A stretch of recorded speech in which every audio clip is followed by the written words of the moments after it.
धन धन सतगुरु तेरे आसरा जी।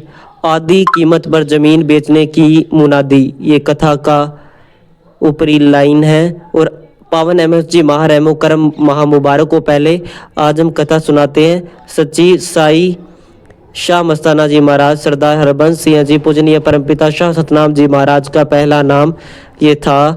को गुरु गद्दी की बख्शीश के लिए परीक्षा ले रहे थे। साईं जी ने आदेश दिया कि आपने अपनी सारी जमीन बेचनी है। उस पर आप जी ने अति निम्रता पूर्वक विनती की, साईं जी आप जी किसी अन्य प्रेमी को गांव के श्री जलालना साहिब बेच दीजिए, वो ही सदा सौदा कराएगा।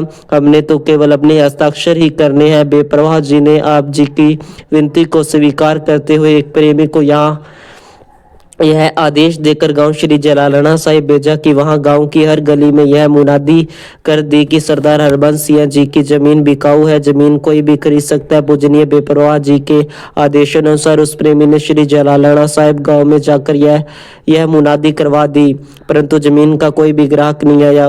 उस प्रेमी ने जब यह बात बेपरवाह जी को बताई, जी पूजनीय बेपरवाह जी एकदम जोश में बोले, तुमने कीमत ज्यादा बताई होगी।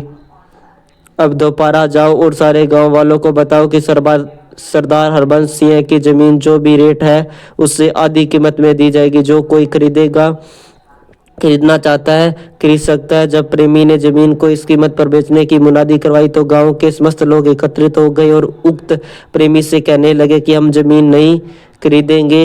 सरदार हरबंस सिंह जी का परिवार व बच्चे क्या खाएंगे। अत प्रेमी के बार बार कहने पर भी आप जी की जमीन को खरीदने के लिए कोई भी तैयार नहीं हुआ। असल में यह तो सतगुरु जी का खेल था। जब प्रेमी ने इस घटना को उल्लेख पूजनीय बेपरवाह जी के सम्मुख किया तो पूजनीय साईं जी अत्यधिक प्रसन्न हुए और फरमाया, भाई सतगुरु जो करता है भले के लिए करता है। ठीक है, उनकी जमीन भी छोड़ो और उनका ट्रैक्टर ट्रॉली भी छोड़ो। जमीन को जोतने व सामान आदि ढोने के लिए परिवार को ट्रैक्टर ट्राली को भी तो ट्राली को की भी तो जरूरत पड़ेगी।